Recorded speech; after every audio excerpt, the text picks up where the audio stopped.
مش لازم تفهم علشان تطمن. يكفيك إن ربك يعلم ويدبر بحكمة. تفتكر لو حسبتها مليون مرة كنت هتوصل لنفس التدبير اللي ربنا كتبهولك؟ اللي شايف تفاصيل عمرك من أول لحظة لآخر لحظة، شايف خوفك وتأخرك وانكسارك وكل الحاجات اللي بتدور جواك ومحدش حاسس بيها. يونس عليه السلام كان في جوف البحر وجوف الحوت وجوف الليل، ثلاث ظلمات، لا مفر ولا ضوء ولا بشر، لكنه قال ذكر كله مليان يقين: لا إله إلا أنت سبحانك إني كنت من الظالمين. فربنا نجاه وكتب له حياة جديدة من قلب الهلاك.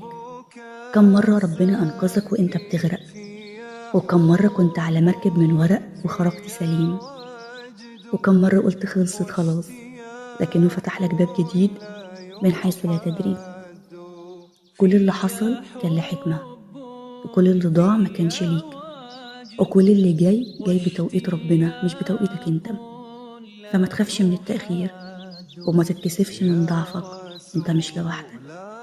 بلاش تفضل تدبر كل حاجة بعقلك، وافتح قلبك لرب كريم بيحبك حتى وانت مش حاسس، وبيختار لك حتى وانت بتقول ليه.